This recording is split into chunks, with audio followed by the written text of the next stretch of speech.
Good morning. I'm Dr. Mearshaw, the very proud principal of Paint Branch High School. Before I begin, I would like to recognize our elected and appointed officials. If you are in the room, could you please rise and so we can honor you with a round of applause? Or if you're standing, raise your hand so we can see you. Thank you.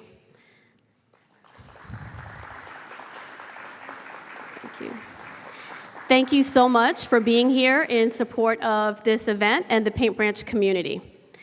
Today, students have access to e-cigarettes, vapes, edibles, cannabis, prescription pills, and look-alike prescription pills. It's important to note there is absolutely no quality control in the creation of the above substances, even if the item looks new, even if the item looks professionally packaged, even if it was given to you by someone you know or trust. Because there is no quality control or regulation, there are cases where fentanyl has been found in these items. Fentanyl is a substance that can be cheaply made and added to vapes, cannabis, pills, edibles. It is highly potent and can result in death. Our ultimate goal is for our students to grow up safe, happy, healthy, and focus on their learning and their future. With the proliferation of fentanyl, that task is getting harder. Substance use can have both short-term and long-term health impacts, and it can be detrimental to school communities. This is a pervasive issue. It is in every community. It doesn't discriminate, and it can impact all students, parents, staff, and again, larger school communities.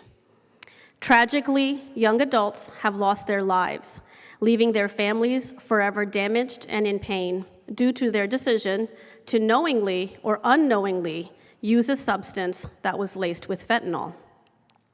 It's so important to educate ourselves and our communities so that we don't become victims of this toxic substance. I'm so proud to work in Montgomery County Public Schools because our school system is taking a strong stance against this issue as we partner with Montgomery Goes Purple and a broad collective of community organizations in order to educate our communities and prevent unnecessary death of our young adults. I ask everyone that's here today to learn about Narcan and take advantage of the training and supplies that will be given to you today. These skills and medication can help you to save a life.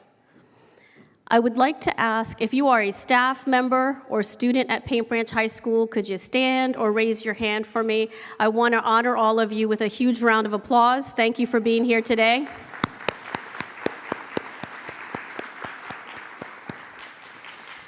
I also want to thank our amazing staff who worked to set up this event. So Ms. Walsh, Ms. Perez, Ms. Patton, Ms. Podesic, and our amazing building service team worked so hard to get everything ready for you here today. I'm so proud to be at Paint Branch High School and the community that we have. Now, I would like to ask Dr. Kapunen, our school system medical officer, to come to the stage and share some remarks.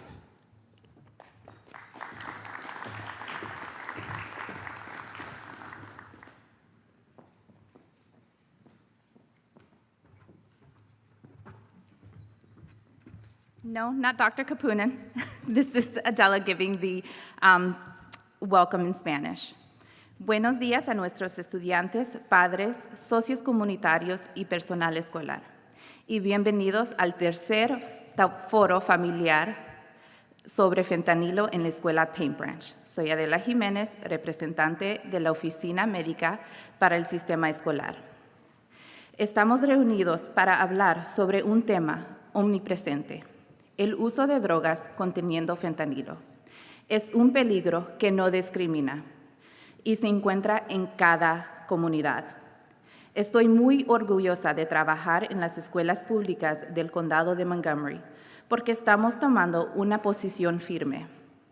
Nos hemos asociado con Montgomery Goes Purple y varias organizaciones para educar a nuestras comunidades. Queremos prevenir y no lamentar muertes inocentes. Nuestra meta como condado escolar es cultivar un ambiente sano y seguro para que nuestros estudiantes puedan ser exitosos. El uso de sustancia por nuestros jóvenes nos prohíbe mantener a nuestras escuelas seguras para ambos, estudiantes y personal. Hoy día estamos aquí para elevar este tema y unirnos como una comunidad poniendo manos a la obra para apoyar a nuestros jóvenes y a nuestra comunidad. Gracias por su asistencia. Y ahora la doctora Kapunan.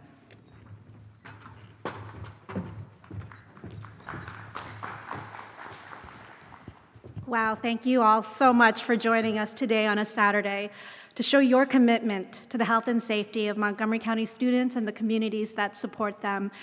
This is our final district-wide fentanyl forum, and I just wanted to thank everyone who's been part of putting together these educational events for our community. Ms. Izzard in the back. She has been the mastermind of these forums. And I also wanted to recognize the rest of our team. Dr. Potter, you think I'm not calling you out, you're there. Ms. Jimenez, Ms. Valdivia, our intern Lucrece.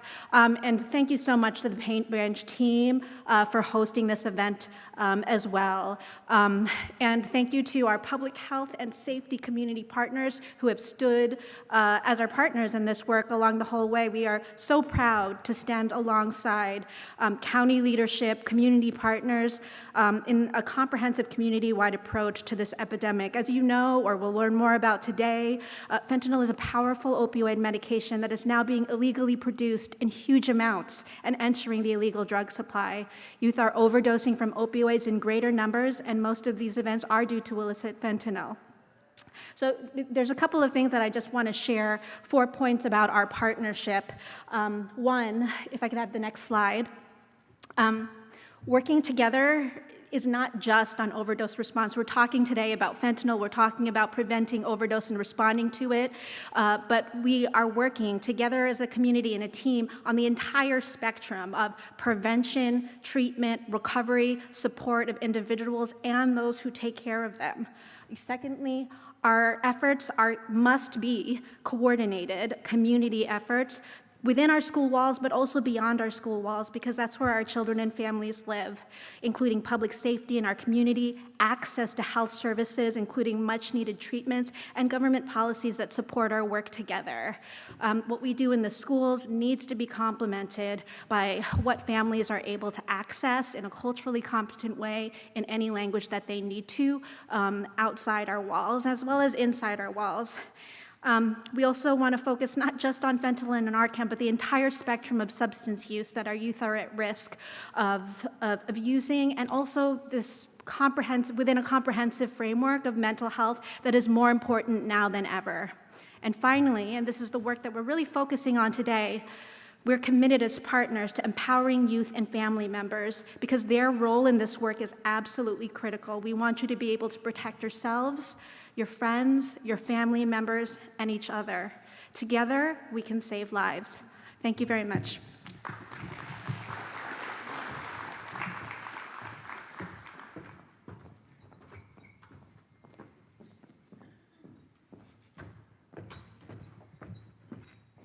Now I would like to introduce Dr. Santiago, who is the Chief Behavioral Health and Crisis Services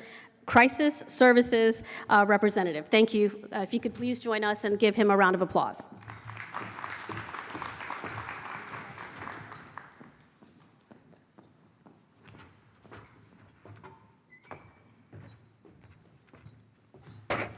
Muy buenos días a todos que se han dado cita en este importante evento. Este foro familiar fue planificado para educar sobre la crisis de los opioides que estamos enfrentando en nuestras escuelas, nuestras comunidades y nuestras familias aquí en el condado de Montgomery.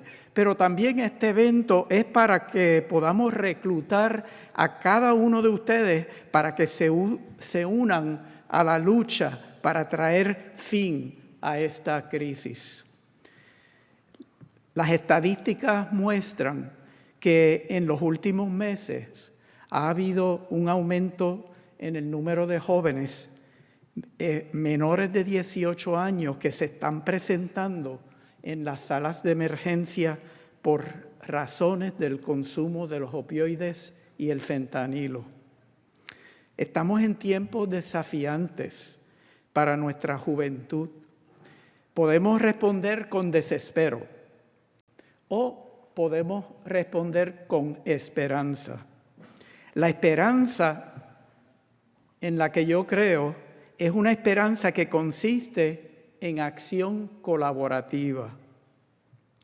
Necesitamos, voy a dar algunos ejemplos, necesitamos, por ejemplo, a nuestros oficiales electos que trabajen juntos con servidores públicos como mi persona, para que podamos tener los recursos adecuados para apoyar a nuestra juventud. Necesitamos también profesionales en la salud mental y en el uso de sustancias para que colaboren con el personal de las escuelas para proveer los mejores servicios para prevenir el mal uso de las sustancias entre los jóvenes, pero también proveer tratamientos para los jóvenes que ya están envueltos con las sustancias. Necesitamos servidores públicos y miembros de la comunidad para que apoyen a nuestras familias, a nuestros niños, cuando el fentanilo los ha tocado. Hoy quiero retar a cada uno de ustedes, a cada uno de nosotros, me incluyo a mí mismo, para que al salir de este evento podamos pensar en una acción, por lo menos una acción que vas a tomar en las próximas semanas para combatir esta crisis que está afectando a nuestras comunidades aquí en el condado de Montgomery. Así que disfruten de este evento, que aprendamos mucho y que podamos salir con una acción que vamos a tomar al salir de este día. Muchas gracias.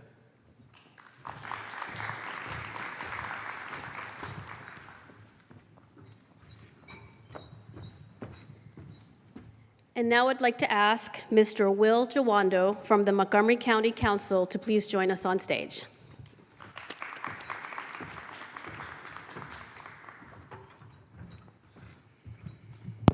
Thank you. Good morning. Buenos dias. You can respond. We're in school. I want to acknowledge a couple of people that I saw that are here. Delegate Bernice North, who's a delegate for this area. I saw Brenda Wolf, who's school board member in the back there. And Councilmember Mink, my colleague, who is the district member, her staff is up in the front. So if you have any issues, please, so you know where to go. Good morning to everybody. I'm Councilmember Will Jawando. I'm an at-large member of the council, which means I represent the whole county. I'm also chair of our Education and Culture Committee. And we have the responsibility of working to apply the budget for the school system and do oversight over those issues. We recently had a hearing between our Education and Culture, Public Safety, and Health and Human Services to talk about the county-wide response to this crisis. You've heard it from everyone who spoke before me. We have all of our partners here: Public Safety, our police department, our state's attorney, our fire EMS, the school system, Department of Health and Human Services, our recreation and regional services centers. You're gonna, when you break out of here, everything that you need and that the government can provide is here today to help do it. And I'm here as a representative of our county council to say that we understand that this is a huge issue. You know, our Surgeon General for the United States last year declared a mental health crisis for young people. It was mentioned that our kids are going through a lot. All of us have gone through a lot. You know, I'm the father of four, ages 12, 10, 9, and 4, MCPS parent. I have seen firsthand the strain and stress that our kids are going through. I'm in the midst of a tour of all 25 clusters, and I'm visiting elementary, middle, and high schools in each level. And our kids and their families need support. The biggest thing that you can do, and I want to impart on you, is to know that we are here for you and that we want you to recognize the signs and symptoms and then how to get help. Whatever the issue is, whether it's someone who's dealing with depression, someone who feels like schooling is too hard because they fell behind over the last 3 years, or they're thinking about substance use. Today is about making sure that you know we have the resources and concern, and we're putting together the plan to be there for you. I want to thank Montgomery Goes Purple and all of our partners, Dr. Santiago, all of his team, our health officers are here. This is a county-wide response. We are here to help you. Everyone in Montgomery County deserves the opportunity to thrive and to have the resources they need to thrive. And we're here to do that for you. So I want to thank you and ask that you remember, students in particular, all my students raise your hand. I'm not going to make you stand up because I know you get embarrassed. I know, because I've done this at multiple schools, that you all know students who have this issue, or if you're dealing with it yourself. We have laws in Montgomery County. If you or anyone else seeks help, you're not going to get in trouble. The person who's using is not going to get in trouble. We have Good Samaritan laws. And you need to be the ones to intervene. Parents, all your parents, raise your hand. You have the big truck outside that our police department brought. Go in it, look, know the signs and symptoms of what substance use looks like. It's never too young. I have a toddler, I have elementary, middle school. I'm talking to every level about this, because if you see, one of the scariest pictures I saw when we had our committee hearing was a picture of a penny and then 2 little drops of fentanyl next to it that were much smaller than the penny. That's all it takes to overdose. That's all it takes. And so your job, we have a collective effort to save lives and to save the lives of our loved ones, our fellow students and classmates, our children. That's our responsibility. Own that today. You are, because you're here. But don't leave here thinking you're a passive observer to this. We all have an active role to play in saving lives and making sure everyone has opportunity. So thank you, and happy to support, and if I can help in any way, I'll be standing around. My staff is here as well. God bless you, and learn today and prevent the next overdose so that we can overcome this problem together. Thank you.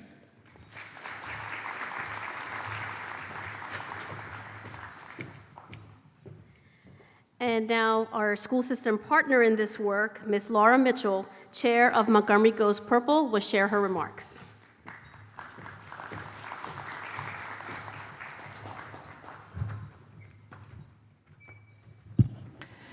Good morning. Thank you all for being here. Gracias por estar aquí hoy. Buenos días.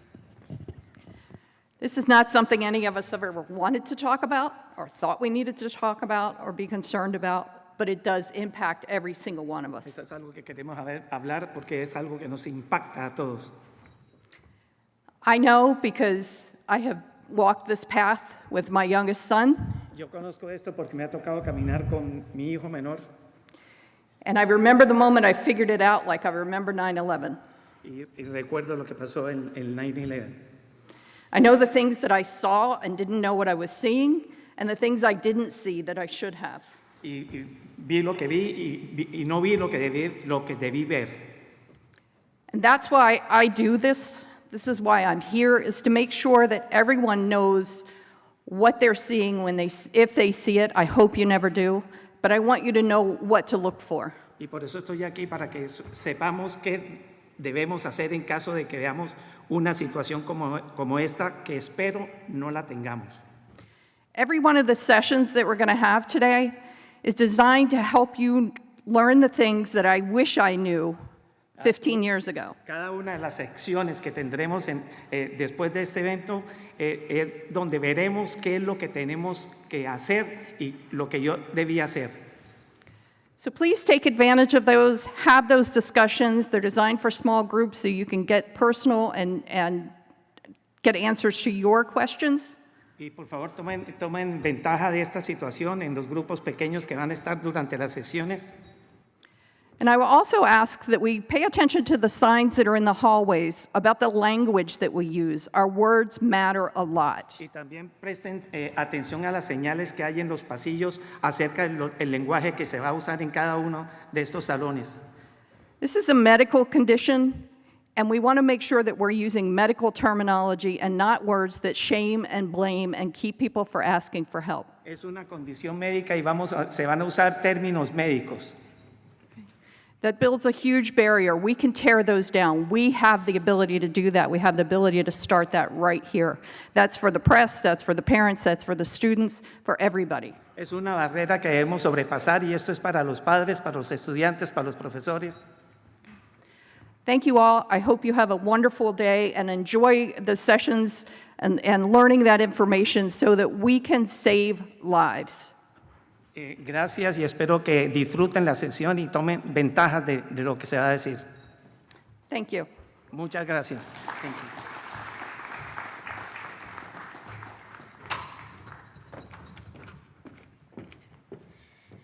If you could take a look at the programs that you picked up when you walked in. So the purpose of today is to have some conversations and take advantage of knowledge that's available here for you. So take a look at these support and information sessions. You can choose where you want to go, where your interest is. Tenemos varias sesiones de apoyo y ayuda. En el programa están listos las aulas y cuál tema vamos a estar cubriendo en esta aula. There are 4 sessions, about 30 minutes each. Please feel free to walk around Paint Branch High School. People can help direct you to rooms and locations. Just ask people in purple shirts. Our staff are available. And students, if you see, I see many of my students here. If you see people lost in the halls, please help them. But please pick the sessions that you want to attend to get the information and the training that you need. At the end of the day, at 11:55, we will be back here for closing remarks and for the distribution of Narcan. Pueden elegir cualquier salón que desean. Las sesiones van a ser de 30 minutos. Tendremos 4 sesiones y vamos a anunciar cuándo es tiempo para cambiar de salón. Como recordatorio, tendremos el entrenamiento de Narcan aquí en el gimnasio y después de las sesiones, de las 4 sesiones, vamos a estar repartiendo Narcan. Thank you all very much. Enjoy the sessions. We will see you back here in a couple of hours. Thank you for being here.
I'm live. Okay. Good morning. Let me see. Does anyone need Espanol? Anyone? ¿Hay alguien que necesite solamente hablar español, que se hable solamente en español? No? No. Okay. All right. So I'm going to do this whole thing in English.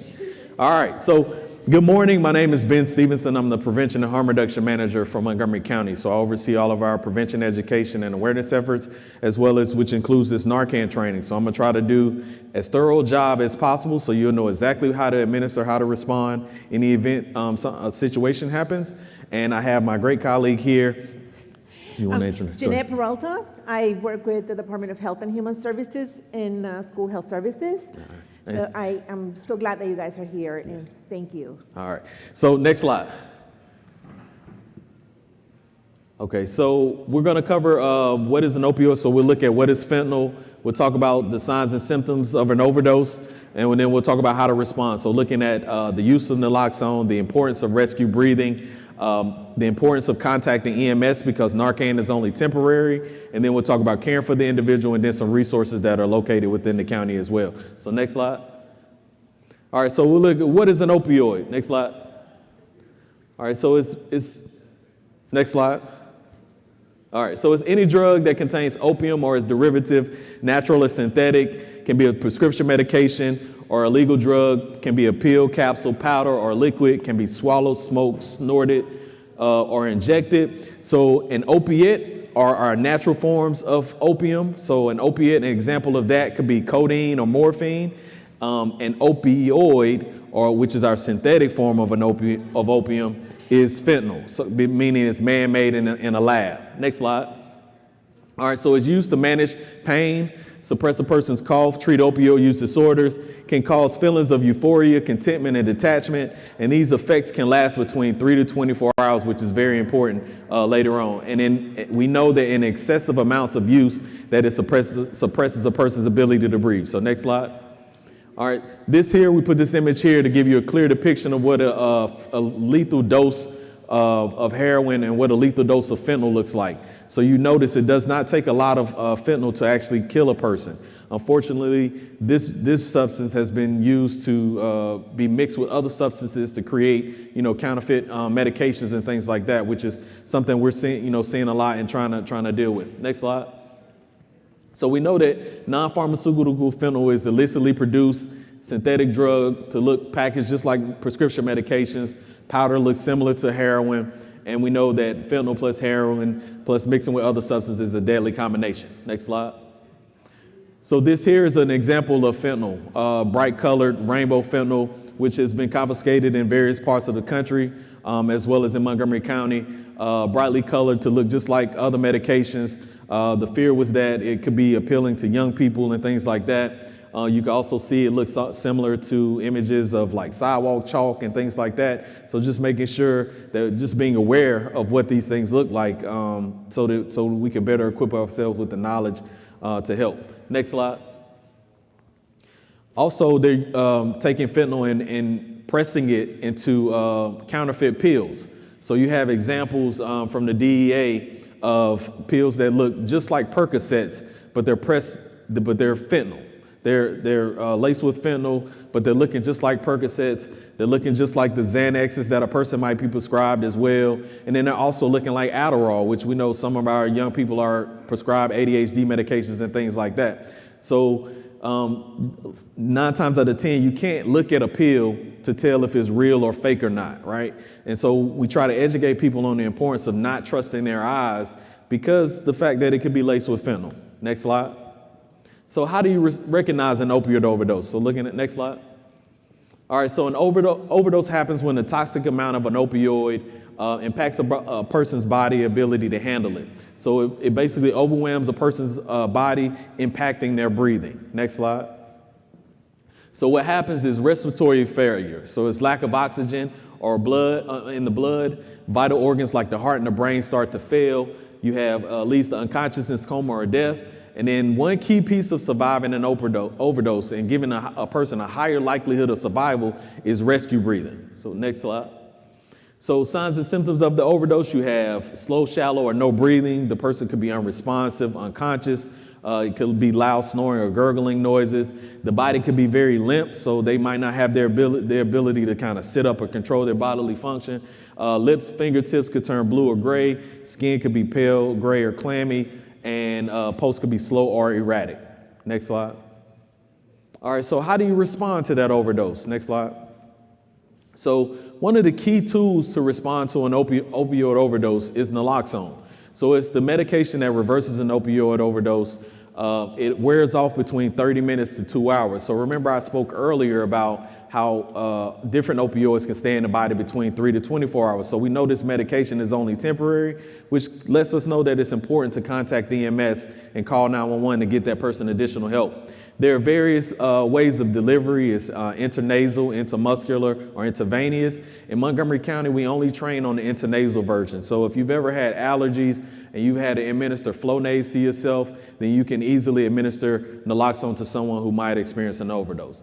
No potential for misuse, no side effects safe for children and pregnant women. It does not have any effects on anyone who has not taken any opioids. So if they've taken cocaine or some other methamphetamines or something else, then it does not do anything to reverse those types of overdoses. Next slide. So we always recommend to store it at room temperature. Try to not leave it in your car just because it might impact the medication's effectiveness over time.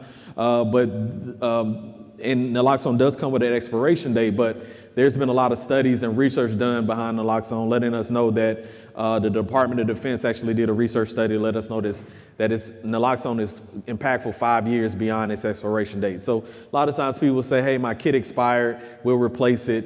And then we'll say, you know, if you want to have additional doses on hand, just keep the old kit just in case as well. Next slide. All right, so how does the overdose happen? So in our brain, we have opioid receptors. And these opioid receptors, when a person takes an opioid, the opioid fits directly on the receptors, impacting a person's ability to breathe. Next slide. But when you administer naloxone, it has a stronger affinity to those receptors. So it'll basically come in, when you administer, it'll kick the opioid off the receptors, hopefully impacting and restoring a person's breathing temporarily. Next slide. All right, so how do you respond to the overdose? So you rouse and stimulate. You call 911. You administer naloxone. You do the rescue breathing, and then you care for the person. Next slide. All right, so rouse and stimulate. You might wake them up. Try to wake them up. Are you all right? Are you all right? If they don't wake up, then you perform a sternum rub. So I'm going to actually try to do this as I'm going through each step, just to give you a clear example. So making a fist with a sternum rub, just rubbing up and down the breastbone firmly enough might wake the person up. Jeanette, are you all right? You want to sit down? Yeah. There you go. All right. So, Jeanette, are you all right? Try to wake them up. If not, you do the sternum rub up and down the breastbone. If that doesn't work, then you go to your next step of calling 911. So I'm going to call 911 because I want to make sure I get EMS there. And a lot of times EMS is going to stay on the phone with you until you know they arrive, just to give you some instructions on how to respond. Next slide. So after I call 911, I'm going to get my Narcan kit. All right. In your Narcan kits, you have gloves, you have a face shield, you also have instructions on how to administer Narcan. So after I call 911, I'm gonna, if not, I'm gonna tilt Jeanette's head back, insert the tip of the nozzle into the nostril, and then I'm gonna squirt the Narcan nasal spray in her nostril, and that's 1 dose, which is 4 milligrams. So after I administer that naloxone, next slide. Okay, keep going. You can keep going. All right. So after I administer that naloxone, I'm going to start performing rescue breathing. So in the kits, you have a one-way face shield as well. So I'm going to place this face shield over Jeanette's face, and then I'm going to blow 2 breaths, and then I'm going to give 1 breath every 5 seconds. If her chest does not rise to let me know that the rescue breathing is happening, then I'm going to retilt her head as well. In addition to retilting her head, I'm also going to make sure she's on a flat surface. So I'm going to make sure she's laid down on a flat surface while I'm administering rescue breathing. So while I'm administering rescue breathing, I'm going to try to keep a count in my head about 1 to 3 minutes because I want to see if that naloxone takes effect. If that naloxone doesn't take effect after 1 to 3 minutes, then I'm going to administer my second dose of naloxone on Jeanette. And then I'm going to continue the rescue breathing, at least until EMS relieves me from my duties. So next step. All right, so just like I said, you pinch the nose shut, make a complete seal over the person's mouth with your mouth. You blow the 2 regular breaths, and then giving 1 breath every 5 seconds. And if the chest doesn't rise, you're going to retilt. Give me 1 second, I'll get your question. All right, next slide. All right, so after I administer the naloxone, I do the rescue breathing. I'm going to stay with her. I'm going to care for the person. Stay with her until medical help arrives. If the person can't sit up, I'm going to put them in the recovery position, which I'll show you in a moment. I'm going to keep her calm, encourage her to not take any more opioids. And if the overdose happens again and I haven't administered that second dose, then I'm going to administer the second dose if I haven't already administered the second dose. All right, next slide. So this here is the recovery position. So if I have to leave Jeanette, even for a moment, I'm going to put her in the recovery position. All right. Basically what this is it doesn't matter if you lay her on her right side or left side, just long as that top arm with the hand is over under the head and then the top knee is bent. That will help to keep her from rolling on her back, because one of the withdrawal symptoms from administering naloxone and going into opioid withdrawal could be vomiting. And you don't want them to choke on that, right? So you want to make sure you put them in a recovery position. Next slide. All right, so even if you have to administer Narcan nasal spray, even for a moment, in our kits, we have a QR code. So you would scan that QR code, and it will take you directly to Poison Control's link, and you fill out a few questions, and that'll let them know that you've administered your Narcan on someone. And then that also helps to keep funding for programs like this so that we can continue to provide free Narcan in the community. Next slide. All right, so resources and information. So next slide. All right, so one key resource and piece of information around saving a person's life is the Good Samaritan law. And this law helps to encourage people to call 911 just for the simple fact that they might have health complications associated with the overdose. There may be some other issues. There may be some other challenges going on, but you want to make sure that you get EMS there because, one, the Good Samaritan law will protect that person who is experiencing the overdose incident, as well as those who are helping to save that person's life in that emergency incident. So I try to educate people. Let's say you got 4 or 5 people together. One person administers naloxone. Another person does the rescue breathing. Another person does call 911. Another person relieves the person doing the rescue breathing because that person got tired. All those people are protected under the Good Samaritan law because they're actively trying to help save that person's life, and they're trying to get 911 there in that instance. So the Good Samaritan law is a key piece to saving a life and trying to prevent people from not calling 911. We want people to call 911 because it's important. Next slide. You can go next slide. So how do you get naloxone? So mainly completing a training like this. So I've done it very rapidly. You can get it from a pharmacy as well, which you may have to pay a copay, which we try to deter you from because you can get it from Montgomery County DHHS for free, as well as from our overdose response program and our syringe services program. Next slide. And local resources in the county. So if a person needs screenings for mental health and substance use or medication-assisted treatment program or something like that, you have access to behavioral health, which is the number there. Harm reduction services, which you can get access to my team and my staff in regards to Narcan training, Narcan refills. We deliver. So we're like DoorDash in a sense. So we will deliver kits to places if we need to. And then peer support services. So if anyone is dealing with substance use disorder and they need peer support or would like some peer support, they can contact the crisis center, get connected with a peer support specialist in the county, and they can help them get connected with services and supports and things that they may need as well. Next slide. Okay, so that is the training. Any questions? I saw one hand. So does the second dose of Narcan go in the other nostril, or does it go in the same nostril? It actually, great question. It actually doesn't matter. You can administer in the same nostril or you can administer in the other. It doesn't matter at all. Just long as you give it that 1 to 3 minute window for the first one to take effect. Because sometimes what might happen is someone is like, oh, I got to administer Narcan, and they may administer the first dose and then go ahead and administer the second dose. Well, the second dose isn't really going to do anything additional beyond that first dose. So you just want to give that first dose, allow it to work, and then administer that second dose after 1 to 3 minutes. But great question. See another question right here. Oh, go ahead. I was just going to ask, what's the difference between doing recovery breathing versus CPR, CPR. which are very similar? They feel similar. Great question. So if you think CPR is a person who's dealing with a cardiac issue, meaning there's no pulse, they may exhibit some, unconscious signs and not breathing and stuff like that as well, but there's no pulse typically. But the key piece of rescue breathing is getting oxygen into the body. So you're technically breathing for the person, and that's what you want to do in this instance, because we want to make sure that as much oxygen is getting into the system until, of course, EMS is able to get there and administer other life-saving practices. Yeah, great question. Do you know how many kits each school has? I'm not totally sure how many kits each school has, but I know there's quite a few at each school as far as, being in the health room, as well as security officers, principals, a lot of different staff within the schools have kits and things like that. Because I know I've trained a lot of them. So, do you not keep track, or is it just? No, I do keep track, but I don't have that number specifically off the top of my head.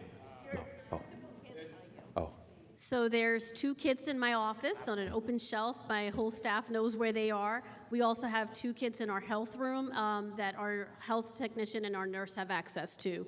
And we're working on getting more people trained. So right now you can see there's a lot of my coaches here and my staff, and so they're all going to leave here today with their kit as well. Yeah. So anybody that's here today will leave with a kit. Yes. Oh. Not till the end. Yes, not till the end. We understand. How long are we supposed to be checking for a pulse for? Because when we're talking about CPR, I was just curious in what we're defining as slow or erratic. So we don't necessarily train on checking for a pulse. Okay. It's really the sign of if they're breathing or not, or if you can tell if their breathing is impacted. Just to kind of speak to this situation, the key piece is just trying to get oxygen into the body. So just like I was saying to the gentleman, just breathing for them would give them a higher likelihood of survival than not. So even if a person doesn't have Narcan on hand, if they're able to provide rescue breathing for the person until Narcan can be administered or something like that, then they give them a higher likelihood of survival. Yeah. Is there a risk to the person doing that, getting the Narcan on them? Good question. No, there isn't. Just like, good question. So there's a lot of fear around fentanyl, soaking into the skin. All right. The only way that fentanyl can soak into the skin is through a transdermal patch, which is prescribed by a doctor. Now, if you touch fentanyl, put it on your nose and inhale it, of course you may experience some kind of effect. But for us, with the Narcan kits, we provide gloves to try to protect you from anything, but mainly around bodily fluids and things like that. We provide the one-way face shields to try to protect you as well, so you don't have to put your face to their face. Like I actually walk around with a keychain size face mask in my pocket all the time. So just making sure you just have those on hand just to try to protect you. But no, you would have to be really exposed on an extended period of time to be affected by fentanyl. Great question, though. So is there a certain time that after the overdose, the Narcan necessarily becomes ineffective? Yes. So when you're responding to an overdose, you want to respond immediately, right? And the Narcan only lasts about 30 minutes to 2 hours. So let's say you administer Narcan on someone and they come back, right? Well, depending on what type of opioid they have taken, the overdose could actually come back. All right, so that's why we encourage the contacting of 911, because they may need some additional supports and services to try to prevent that from happening, right? And then also in the training, we also educate, if the overdose happens again and you haven't administered that second dose, then you want to administer that second dose if that overdose reoccurs, right? But it's really important to get them those additional supports by EMS, law enforcement, the hospitals and things like that. Yeah. So, as someone who's prescribed hydroxyzine, which is kind of in the family of that, you had the slide about, you know, making sure that you're not finding it pressed into your medications. How often is that happening? Okay, so if you're getting your medication from a doctor and you're going actually to a pharmacy to get it, then you shouldn't have to worry about fentanyl being in your medication. Now, if you say, well, my medication from the pharmacy is too expensive and I'm going to try to find a substitute on the street, then 9 times out of 10 or probably 10 times out of 10 nowadays it's got fentanyl in it. And it might look exactly like the medication you got from the pharmacy, but 10 times out of 10 it's probably got fentanyl in it. Yeah. But great question. Yes. Oh, all right. We got one back here and there's another one up here. So when you're administering the second dose and you said you have to wait or at least look to see if it's taken effect, how do you know what that looks like when the first dose has taken an effect in the person being administered? Yeah, so after you administer that first dose, you're really trying to, and you're providing the rescue breathing, you're really trying to monitor if they're starting to breathe on their own. If you see those types of signs, they're trying to wake up. Sometimes they may wake up agitated or confused because they're like, what happened? And then they might be able to, if you're able to sit them up, if they're able to sit up on their own kind of thing. So just seeing those signs of them kind of being more coherent and understanding and things like that. As well as, so if you don't see those signs of them breathing on their own and you're still having to do the rescue breathing, and after that 1 to 3 minute window, you administer that second dose, and then you just want to continue to breathe until they start to display some of those signs that they are waking up. Oh, it was a question up here. Yes. That pretty much answered part of my question. I guess the other part is if EMS hasn't arrived yet and you've given the second dose, what do you do after that if they go back into overdose? Yeah, so the key is just the rescue breathing part. So if you're able to breathe, just try to breathe for the person. I know breathing for someone else can be very challenging, you know. So if there's someone else to hopefully support and maybe relieve and keep breathing. The key is trying to get oxygen there. And I know EMS does their best to try to get there as quick as possible to respond and things like that.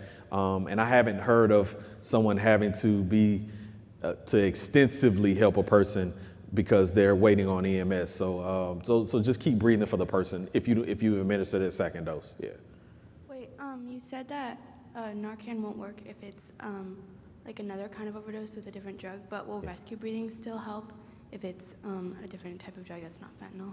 That's a good question. So if a person is overdosing on ecstasy or cocaine or something like that, if you're able to breathe for them and help them in that way, I think it would still be helpful. But we just try to educate that naloxone is only effective on an opioid. So if it's a non-opioid, naloxone will not do anything at all. But if you're able to breathe for them, provide some kind of support until EMS can get there, then I think that will give them a higher likelihood of survival as well. Yeah. Great question. I never really get that question. Any other question? Oh, one behind you. Oh. Oh. Yes. Oh. I just wanted to know if you still want to start with the breathing. Let's say you arrived and you don't know how long the person has been on the floor or whatever it might be. You still want to start with the breathing, not the Narcan right away?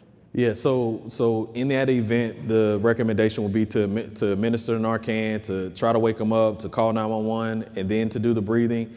And then usually when you call EMS, they're going to stay on the phone with you until someone arrives. And so they're going to give you that guidance of what to do to try to help support the person.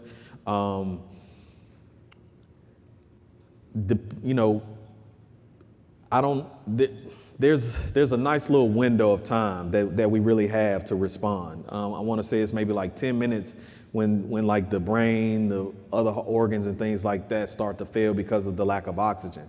So if you start that process as quick as possible, you might give them a chance to survive that in that instance.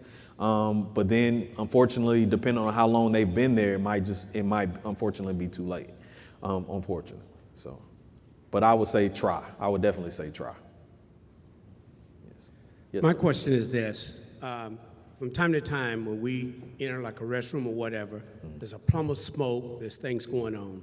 Is there a website within the county that we as staff can go to from time to time to find out what these kids are doing so that we're not walking into something that we're not aware of, you know, so that we're down ourselves because we simply don't know other than the fentanyl or the kids that are vaping? Is there a website that we can check so that we can stay up on this? Yeah, so I mean, there's quite a few resources. I wouldn't say it's all in one place because you got for instance, like the Know the Risk MC website, which is the county's website. It's all about opioids because that's been what the main issue is that we've been dealing with. Then you also have a person in the county that tries to educate around vaping, around cannabis and things like that. There's a lot of fear that fentanyl can be laced in cannabis, but unfortunately it can't. It burns differently than if it would. It would be ineffective if someone tried to smoke it. Similar to, it's not like angel dust from back in the day, right? So it doesn't burn the same. But you know, there's been instances of people crushing up and using their pills in different ways, right? But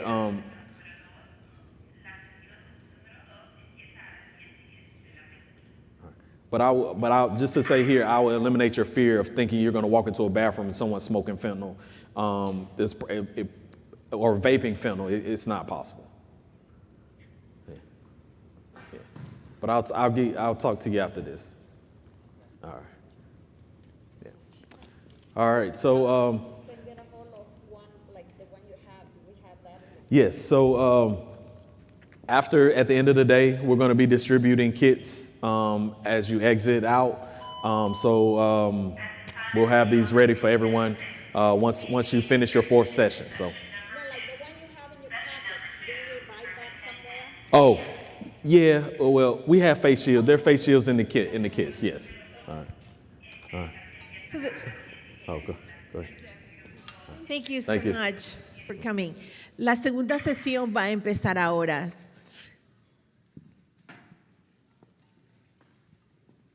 Do you want to go to the second session? Where do you want to go? Which one?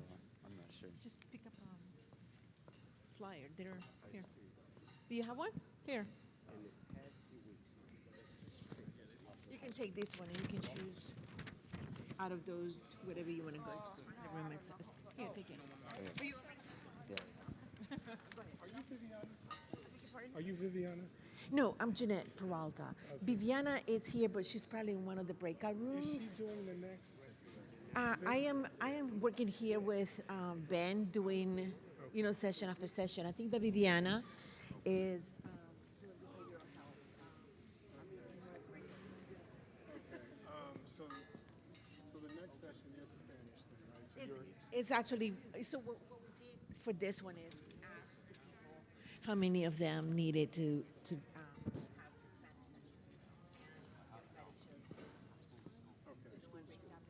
We have these cluster points. It is depending upon who. Okay, thank you. No, because are you doing the next session? Well, we said the next session was going to be in Spanish. Right. That's what we said.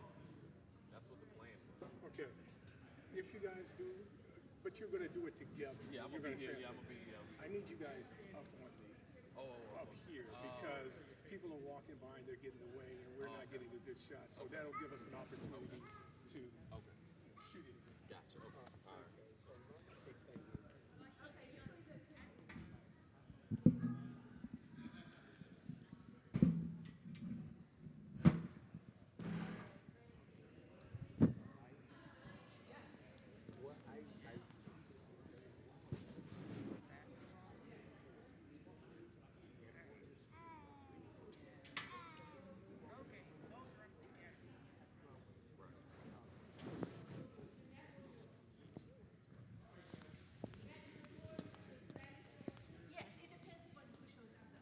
Because for this one, everybody spoke English. Yeah. Survey everyone. Yeah. I think that is the best because if I start speaking Spanish, everybody understands. So we survey. Yeah.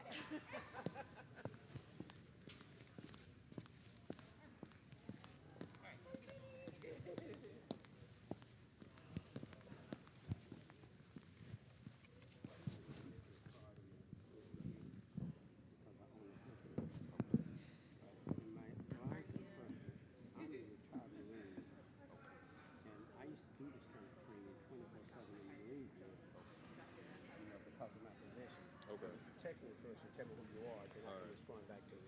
Okay. Because I get so many calls. Okay. All right. How many security guards are here? We have, there's 5 of us here. 5. All right. I mean, So we're hoping to get at seven. like, okay, 5 at the school. Okay. So if I'm able to get 2 or 3 kids per security guard, y'all be all right? Man, Okay. All right. Okay. I I'll will get it. educate, I'm trying to educate these other young men, you know, and make them prepared because, you know, I did this stuff at a high level. I went to Unifor for 42 years, so I'm a depth trained. Right. So if you get an issue, then I can make other people do it. Right. Okay. Because otherwise, man, we're in trouble. I got you. Okay, I got you. I know there's been efforts trying to get it to all the security guards. I think there hasn't been. It hasn't. Okay. Yes. How are you? I'm fine. How you doing? I'm Dr. Kelly. I'm actually from Children's with Dr. Kelly Murphy. Okay, how you doing? Good. I was just asking. So I do consultations for a private school in PG County. Okay. So we are considering whether to have Narcan in the schools and then like with trainings and things. Do you know who we would contact in PG County? Yes. I don't have that information on me right now. Okay. But I can email it to you. Okay. Because they have a program just like this one in PG, and the way we've done it in the schools is try to get the schools to equip the school nurses, so all of our school nurses, principals, and then they're supposed to have Narcan located like in the AED locations throughout the school. So that was the plan.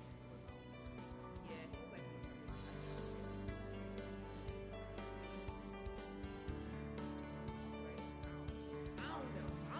Figure out who I work with. I don't know. Okay.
I'll respond to you with the contact person. Okay, perfect. Thanks so much.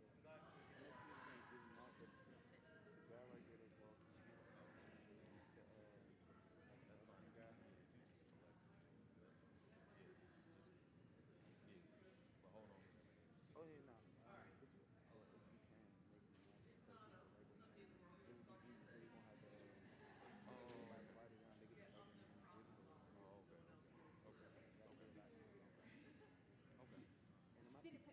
yeah, no. So I knew I was going to run into this issue. So we're All the right. one in New Orleans. We're not the one that plays basketball. We're the one that makes doctors. Hey. That's from my whole. That's from my whole. Thank you. Yeah, I know, right? It's in Ohio. We're the one that's in there. I was like, Okay. All right. I just don't, make sure you don't start before our guys are ready to go. So Okay. just let me know. I then. know, right? I was Okay. like, Get them Yeah, I ready. see we only got like 5. Saturday So, all right, this is thing. fine. Sweatshirt. Okay. Hey, Santos. Wanna go to another one, dude? That's what I'm thinking. Hold on. Oh. I just want to make So, sure our guys up there. If you want to connect with him in the black, he'll get it for you. Yeah. Say that again? If you want to go ahead, and get it, they're not supposed to give it out to the end, but you know. Yeah, but go ahead. If you go ahead. All right, I'm just going to walk down here. Then once I'm out, Okay. you can view the screen. You can Okay. All right. You want to come up here with me? All right. Yes. Yes, sir. I'm Zach from Trendline, by the way. Oh, okay. Ben Stevenson. All right. Nice to meet you as well. I'm with Department of Health and Human Services. Yeah. Yeah. Hi, All right. Jeanette. Also the Department of Health and Human Services, School Health Services. Yeah. All right. I guess. That is still going to be just 4 or 5. Yeah. So why don't we ask them to get it done? Yeah.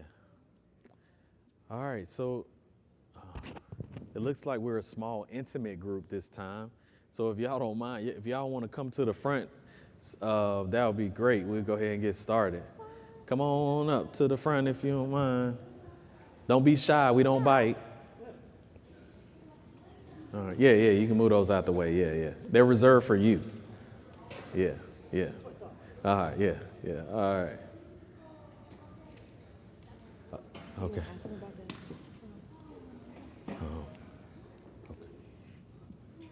So, good morning. My name is Jeanette Peralta, and I am with the Department of Health and Human Services in the area of school health services. Do you need a session in Spanish or English? English. Okay. All right. So Let me all move right. this way. I'm gonna move this way. All right. Closer to you. Okay. All right. So okay. Good morning. Thank you for joining us. So we're gonna go through the overdose response training. So making sure that we provide you the tools and information that you might need in the event you have to respond to an opioid overdose. So we'll go ahead and get started. So next slide. So what this training is going to cover, so we're going to talk about what is an opioid. So we'll look at what fentanyl is. We'll talk about the signs and symptoms of an overdose. We'll talk about how to respond, the importance of using naloxone, the importance of rescue breathing, contacting EMS, caring for the person, and some additional resources. All right. So next slide. So what is an opioid? All right. So we can go to the next slide. All right. So it's any drug that contains opium or its derivative. All right. Natural or synthetic. So a natural form of opium is codeine or morphine, which might be prescribed by a doctor. And then a synthetic form of opium is fentanyl, which is man-made in a lab. So that's the synthetic form. So it can come in a pill form, capsule, powder, or liquid, swallowed, drunk, smoked, snorted, or injected. Next slide. Used to treat or manage or suppress manage pain or suppress a person's cough, treat opioid use disorders, can cause feelings of euphoria, contentment, or detachment. And the effects can last between 3 to 24 hours. So thinking of various types of opioids depends on how long it can last in the body. And then we know in excessive amounts, it impacts a person's ability to breathe. Next slide. So this here gives a clear depiction of what a lethal dose of heroin and what a lethal dose of fentanyl looks like. So we try to educate on the fact that it does not take a lot of fentanyl to actually impact or kill a person. Next slide. Non-pharmaceutical fentanyl, so it's illicitly produced synthetic drug, look like a pill, packaged to look like a prescription medication. And we know that fentanyl plus heroin is a deadly combination because we've experienced a lot of overdoses in the county that have been the combination of fentanyl mixed into like heroin or other substances, whether it's cocaine or something like that. Next slide. This here is an example of rainbow fentanyl. So this is fairly new, came out in August. We've seen confiscations or situations where it's been collected or disposed of just because there was a fear that it could potentially impact or be appealing to young people. So it looks similar to like vitamins or similar to like ecstasy pills and things like that. But it comes in a pill, it can be in a powder. It could also look like these blocks here that look similar to like sidewalk chalk. So, you know, it was very fearful of it being just appealing to young people. Next slide. But what they're also doing with fentanyl is using it to make these counterfeit pills. So making these pills that look just like your Percocet pills that you might get prescribed by a doctor, looking exactly like the Xanax pills that a person might be prescribed by a doctor, as well as the Adderall, where, you know, kids who might be dealing with ADHD could be prescribed or get it from look just like the ones that might get from a doctor. The fear is that you can't look at those types of pills and know that it doesn't have fentanyl in it. And so what we try to do is educate people on the fact that you can't trust your eyes and know which ones are the real ones and which ones are the fake ones. But to really tell that the ones that are fake, if you're able to get it off the street in a little baggie from someone, then 9 times out of 10, or probably 10 times out of 10, it has fentanyl in it. All right, next slide. So recognizing an opioid overdose. Next slide. So what happens, an opioid overdose happens when a toxic amount of an opioid overwhelms the body's ability to handle it. They could be mixing it with other substances like alcohol or benzos or cocaine and things like that, and it just overwhelms the body, causing a person to experience an opioid overdose. Next slide. So what happens is you have respiratory failure, so it's lack of oxygen in the blood, the vital organs like the heart and the brain start to fail, and then it leads to unconsciousness, coma, or death. And we know one key piece of surviving an opioid overdose is breathing and oxygen. So even if you don't have Narcan, if you're able to breathe for the person until EMS is able to get there, then that can give them a higher likelihood of survival. Next slide. So signs and symptoms of an overdose. So you have slow, shallow, or no breathing, unresponsive, unconscious, loud snoring or gurgling noises. The body could be very limp. Lips, fingertips turn blue or gray. Skin could be pale gray or clammy, as well as the pulse could be slow or erratic. And then you could also hear, they call like a death rattle. So like a person might be making a noise or something because they're the lack of oxygen. Next slide. Responding to the overdose. So next slide. So one key piece of responding is naloxone.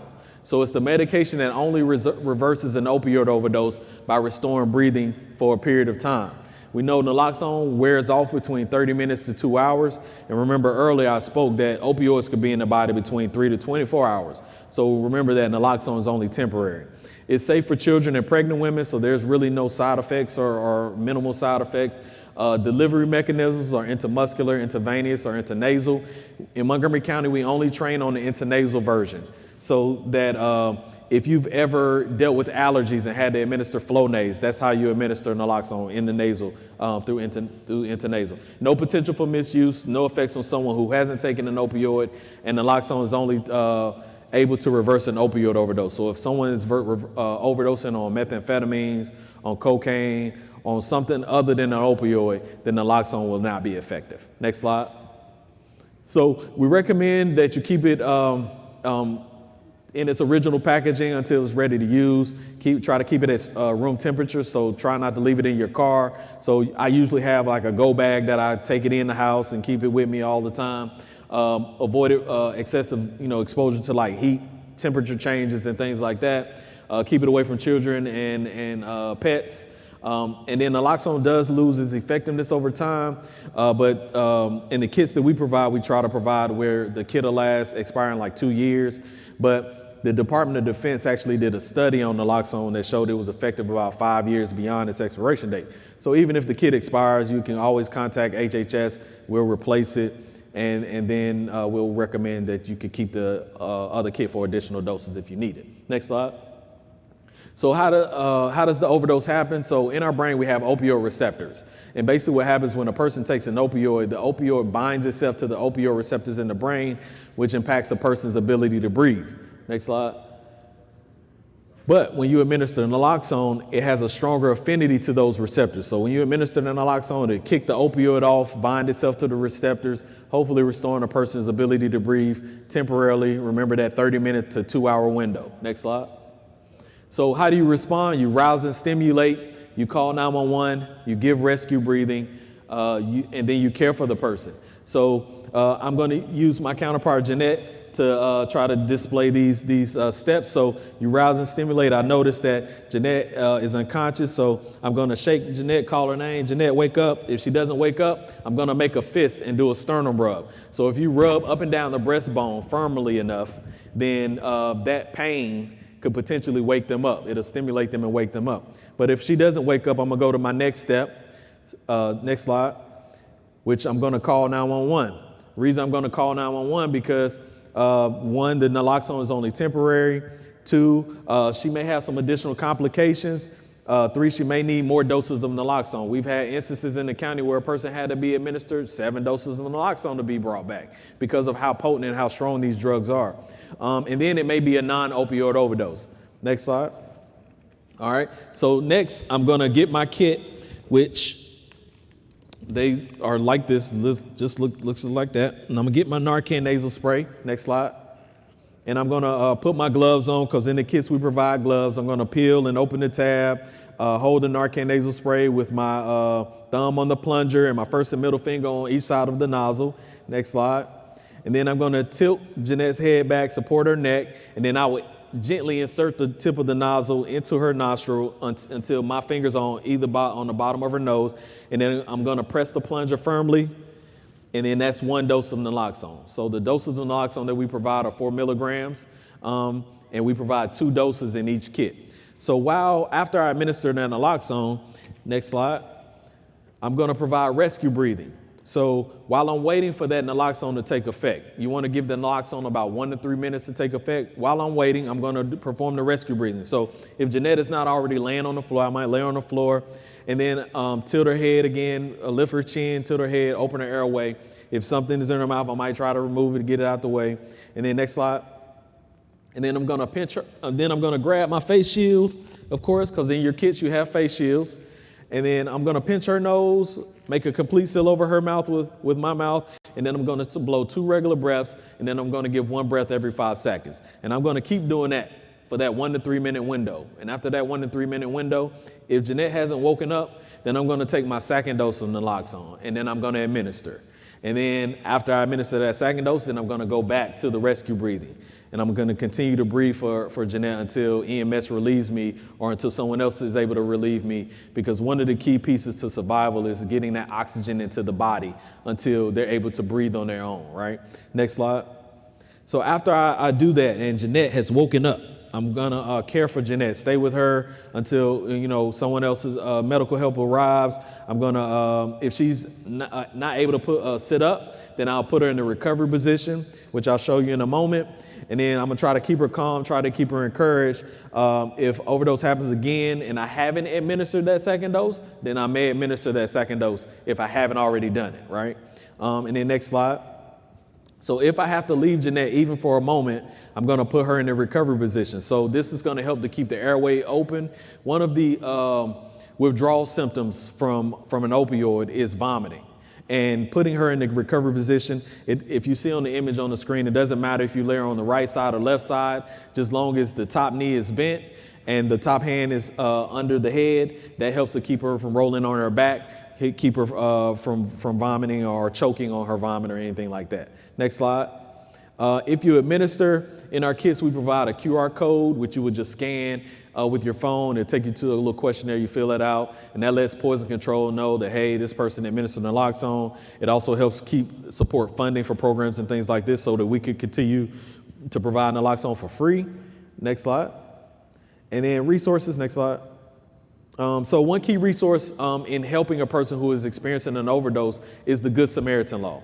So it protects anyone who is actively assisting someone with a medical emergency or anyone who is actively experiencing a medical emergency. So I try to recommend to people that, let's say you have 3 or 4 people together, one person is overdosing, you have one person who administered naloxone, one person who called 911, one person who's doing the rescue breathing. All those individuals are protected under that Good Samaritan law because they're actively trying to help that person who is experiencing that medical emergency. So this even goes if anyone's dealing with alcohol poisoning or something like that, it protects them if they're dealing with a medical emergency. Next slide. Next slide. All right, so how to get naloxone. So you can get naloxone from completing this training. So we're gonna hand out kits at the end of this event today. Also, you can get it from a pharmacy, which they'll bill your insurance, so they'll ask you for your insurance, and you'll typically have to pay a copay. And then from a syringe services program as well, which we have one of those in the county. And we try to recommend people to get it from DHHS or from any other partner within the county that has Narcan kits, just so you don't have to deal with the insurance issue when you're trying to get a kit from the pharmacy. Next slide. These are some local resources. So access to behavioral health for mental health and substance use screenings and referrals, medication assisted treatment. Harm reduction services, which I fall under, we have Narcan information. We do refills, so if a person administers their kit on someone or their kit expires, we will replace it for free. And then we also have a syringe services program helping to support people who are dealing with active substance use disorder issues, providing harm reduction supplies and things like that, just to try to keep them safe until they're ready to pursue their treatment and recovery. And then we also have peer support services, which is a group of peers in the county that connect with people who are dealing with substance use disorder as well, also providing supports, referrals and things to services, which is also called our SHARE team. Next slide. That is my training. Are there any questions? All right, I see it. There you go. Does the Narcan need to be primed? No. So once you open your kit, of course, I was telling you your kit has gloves, you have your face shield in there, and then you also have 2 doses of naloxone. So once you take it out of this packaging here, all right, once you take it out, it's ready to go. You don't have to do anything to it. You just put your hands in position when you're holding for administration. And then once you get ready here, you insert it in the nozzle. Once you press that plunger, that's 1 dose. It'll automatically go. Yeah, so no need to prime it. You're welcome. Any other questions? Oh, yes. If we have to leave a little bit early, is it possible to pick it up early, or what's the fastest way to get it? Yeah, we'll figure it out. Don't worry. Okay, cool. I got you. Don't tell nobody. Anybody else? I guess on an estimate, how long does it take for 911 representatives to arrive? That's a good question. And I would probably not try to answer that question because I'm not 911. But I know, just talking to my AMS partners, because we work very collaboratively, that they try to get there as rapid as possible. So typically the dispatcher, like when you call 911, they'll try to stay on the phone with you until EMS actually gets there, because they're going to coach you if you have questions, or because these are very high stressful situations. So if you have questions or need support, they'll stay on the phone with you until EMS or until law enforcement gets there. And I know one or the other will probably get there rather rapidly.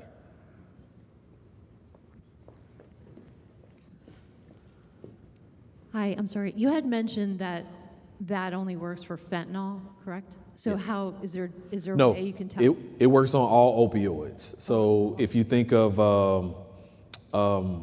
if you have an elderly family member who might be prescribed pain medications like Percocets or Vicodin or something like that, and they've taken an excessive amount and experienced an overdose, you can administer naloxone on that person.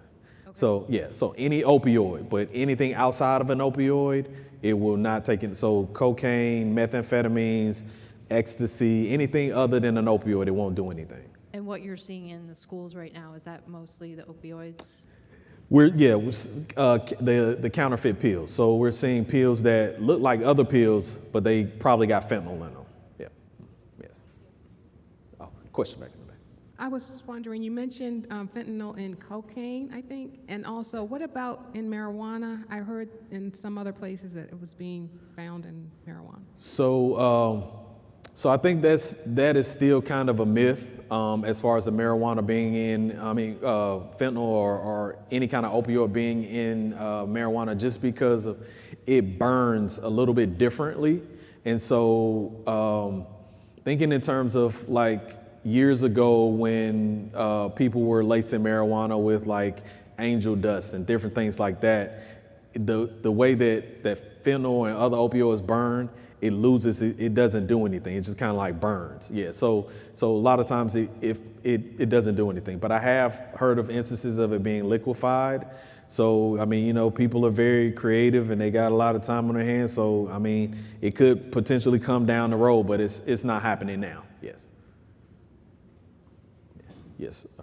Do all the schools in Montgomery County have Narcan? Oh, sorry. Do all the schools in the county have Narcan, like in the nurse's office? Yes. So every school health nurse or school health room in Montgomery County has Narcan. So all the public schools We've also worked with a lot of private schools trying to make sure that they had Narcan in their schools as well.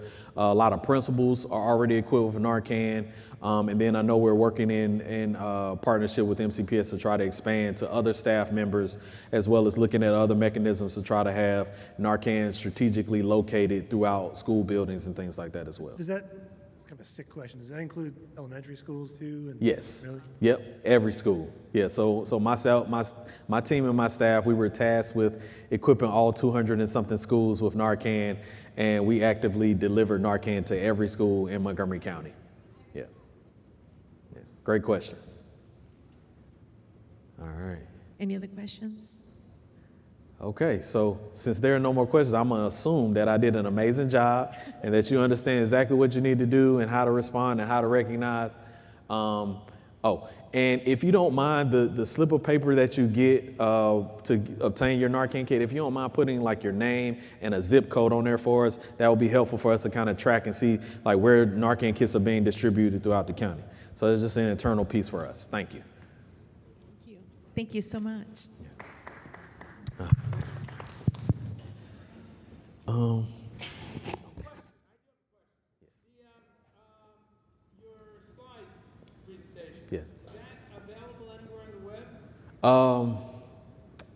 It may not be, but if you would like a copy, I could always email you a version of it.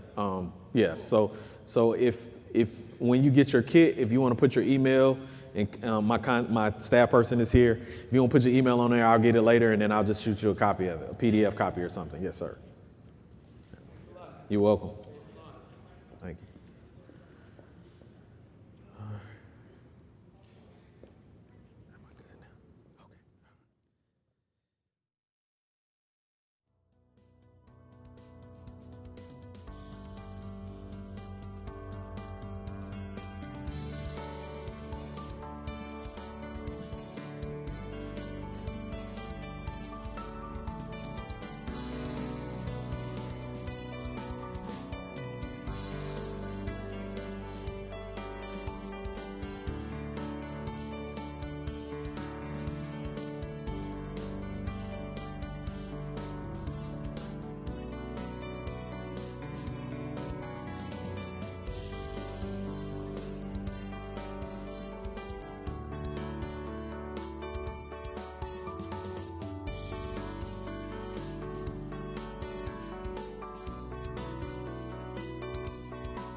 Everyone, they're going to make the announcement to bring everyone back in here. I will briefly say thank you, and then you'll be able to get the SSL forms and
so once everybody gets here. Sure. Okay. Yep.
Hi, everyone. Please come on in and have a seat. We need to have you in the seats or in the bleachers, wherever you're comfortable, for brief closing remarks.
All right, thank you everyone for coming. We're just going to give everybody a few minutes to clear the halls and get in here, and then we'll close out today.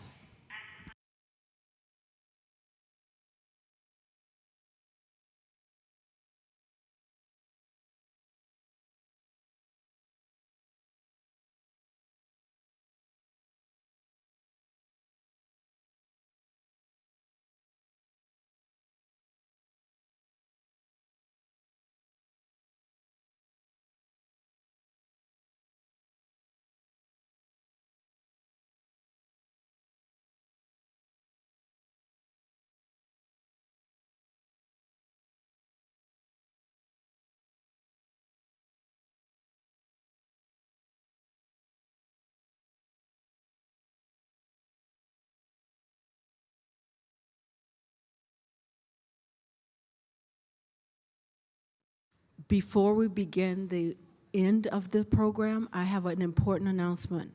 There are bagels and food left in the cafeteria, and we do not want them.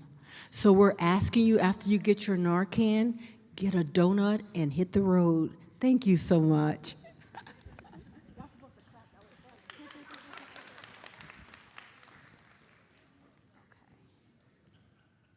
don't know how long it's going to take and where everybody is. Should I just go ahead and start? Okay. All right, I'm going to go ahead and begin. Again, thank you everybody for being here. I'm Dr. Mirshaw, the principal of Paint Branch High School. I'm holding in my hand what you will get in just a moment for attending this training. It's frightening that we are in this place where we feel as a society and as a community that we need to have Narcan on us in order to save a life. But I would much rather have the Narcan and be able to save someone's life than to not have it. So all of you being here today, making the commitment, spending the time, going to the sessions, and getting this training, it warms my heart, and so I just want to say thank you so much for coming out. Le queremos dar las gracias a todos por asistir hoy. El foro fue un evento muy importante para nuestra comunidad y para nuestros estudiantes. En un momento estaremos distribuyendo el Narcan. Si por favor nos pueden dar un momento y al final del evento vamos a estar distribuyendo el Narcan. Gracias. Before we give you directions on how, as students, you can get your SSL forms, and again, everyone who completed the training above 16 can get the Narcan. We have Councilwoman Mink here, and she represents our district, and I'd like to ask her to say a few words, so if you could give her a round of applause. And for my Panthers, you notice she wore our school color, so that means she knows this is the place. We bleed maroon. Thank you so much. Hi, my name is Councilmember Kristen Mink. I represent District 5 on the County Council, which includes East County, which includes Paint Branch, and I'm very glad to be here with you all today. Thank you all for being here. This is an incredibly important issue. We are in a crisis moment, and seeing the community rally to put together this incredible effort and the turnout that we have here today is really powerful. Thank you so much to Montgomery Goes Purple, to all of the nonprofits who worked to put this together, Every Mind, Identity, to the Department of Health and Human Services, who has really turned out. But again, most importantly, to all of you, because having each of you here today is what is going to make the difference in this crisis, and especially the students.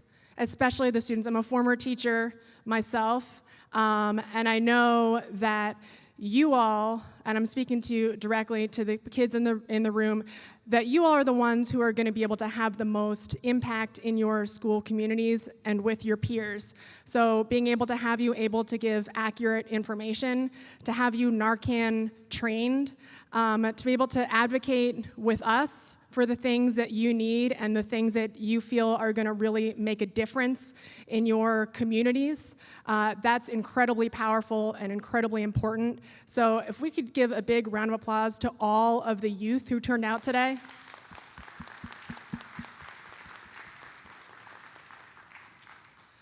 And I'm not going to keep you long, but I did want to make sure you all know who is here from my office. If you have questions, comments, feedback, ideas, we would love to hear from you. Frankie and Anna, could you stand up, please? My student interns, William and Fakir, if you could stand up, please, as well. So please feel free to approach any of us with thoughts, questions, comments, feedback about how we at the county level can be better supporting you in this crisis. I've already heard some really great ideas from some of the adults, but some especially from some of the youth. So we really value your feedback and your input, and we will continue to be here. Thank you all. Make sure that you get your Narcan kits, and make sure you get your bagels and donuts. Thank you all. And thank you to Paint Branch for hosting. Thank you, everyone. Thank you, Councilwoman Mink. I do also want to recognize all of the staff members. We have some of the hardest working staff at Paint Branch High School Monday through Friday. They're here for our kids, and then they came out today on a Saturday to spend half their day with us to receive this information and this training. So I see you, and I thank you so much. It means the world to us that you're supporting our community in this way. So now some closing items. As people are coming in, when we exit the gym, we want everyone to exit the doors to my left. Those doors, we've blocked off this side. What we're going to do is have you go out. There will be a line. There's going to be a line for the Narcan. We have stations lined up, so you'll wait in line. You turn in your ticket. You will get your Narcan kit. For students, if you are getting your SSL hours, there's also a place where you can pick up the SSL forms so that you can fill those out and submit them at your schools to make sure you get credit for your community service. So again, thank you, everybody. We are here for you. Thank you for, as a community, coming out. So please go ahead and start exiting off to the left. Thank you. Thank you, Ms. Izzard, for putting this together. I really appreciate it.